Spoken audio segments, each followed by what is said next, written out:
Irashaimase! Hello and welcome to Fitaurus Kitchen. I'm your host, Chef Fitaurus.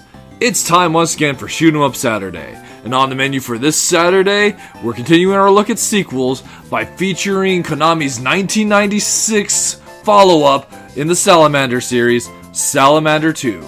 Coming in at a full decade after the original release, what kind of updates will Salamander 2 bring to the series? Let's get cooking and find out.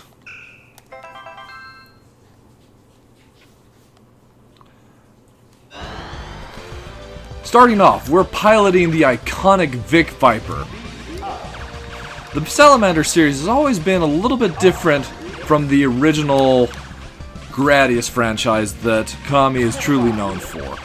Initially, off the bat, one thing you might notice that is different is the power-up system we have present here. Rather than a traditional Konami power bar presented at the bottom of the screen and power-ups we pick up to achieve certain weapons, Salamander 2 opts for a power-up based pickup system, where each pickup we get is highlighted by a different letter, and based on that letter will determine what that pickup is. So of course we've got S for the ever necessary speed, M for missiles, there's R for the ripple laser, L for the straight regular laser, and T for the twin laser. There's also option pickups, and a new addition to the option system in Salamander 2, the option seed. And if you're lucky, you might occasionally get a force field. Also, if you happen to pick up a second power-up of the current weapon you've got, so we had the ripple laser, we picked up another ripple, and we get the ripple burst. So remember this guy? The boss from the original Salamander. But not for long. If you die, you do start off exactly where you left off, and your options will be there to pick up. So one problem I have with Salamander and its power-up system, depending on where you might happen to lose your lives, it's always that super powerful to super weak problem you run into with a lot of shoot 'em ups. The problem we have here, especially, is speed. At default speed for both the Gradius franchise and the Salamander franchise, we are slow. But with the power-up bar, it was possible to save up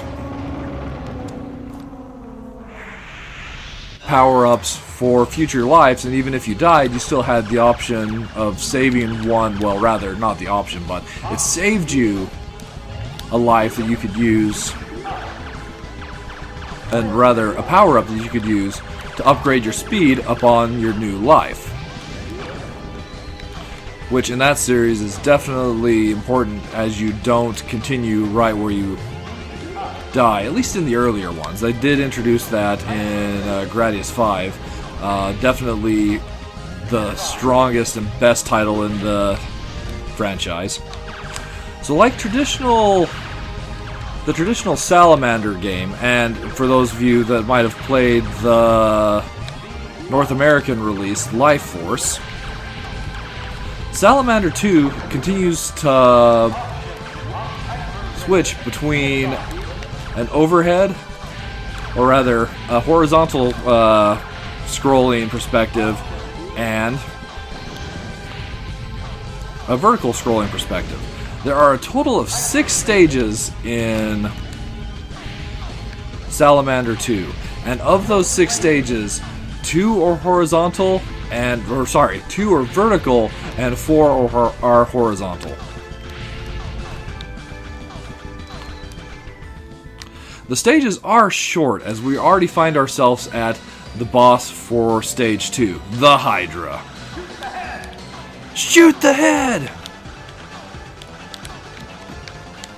So, one option that you have with your options, there's the option shot, where you actually fire one of your options at the enemies, it'll become a homing shot and deal heavy damage when it explodes on the enemies. Once it's exploded on the enemies, ooh, a force field power-up. Those are rare.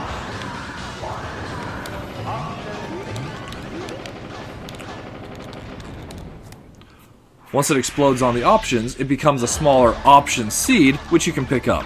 It does take 2 option seeds to equal a full option, so just keep that in mind.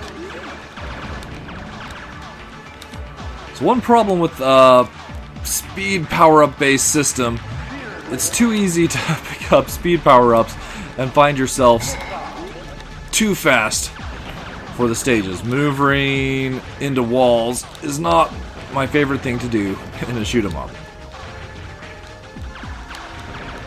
So release-wise, Salamander 2 never saw an official release outside of the Japanese region. It was originally released in arcades in 1996 and would see release on console platforms a year later, in 1997, with the Salamander Deluxe Pack Plus available for the original PlayStation and the Sega Saturn. It would also be included on the Salamander Portable Pack, released for the PlayStation Portable in the 2000s, but all of these releases were always restricted to the Japanese region, which is a disappointment, as they provide a great way to experience the Salamander franchise.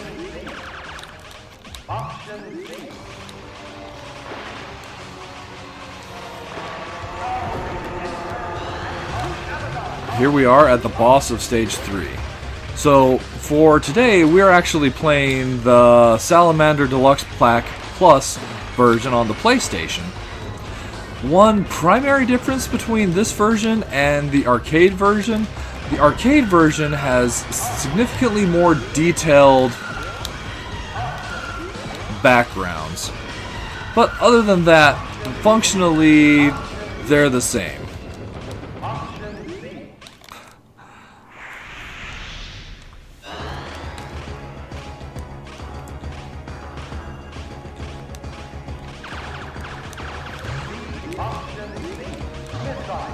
So, as we've already gotten to the 4th stage in Salamander 2, what are my thoughts on it?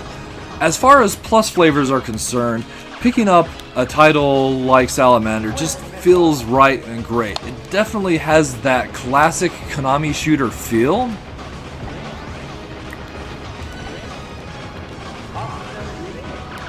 So if that's what you're looking for, you can't go wrong here. Also, the soundtrack is yet again more classic Konami shoot 'em up. So if you like the soundtrack of the Gradius franchise, you'll love this one. It's yet another great example of a Konami shoot 'em up soundtrack, which I personally feel you can't go wrong with.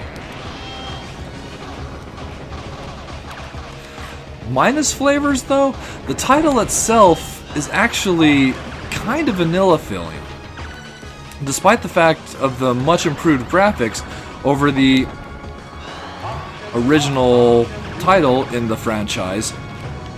It doesn't really feel like it brings a whole lot new to the table.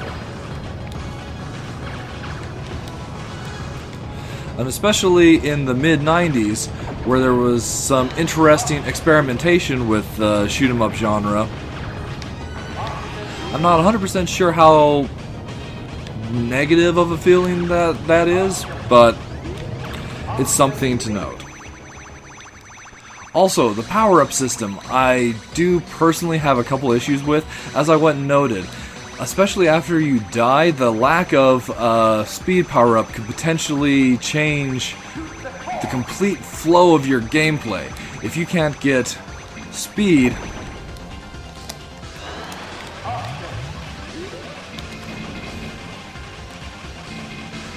you might find yourself unable to smoothly progress through the title itself.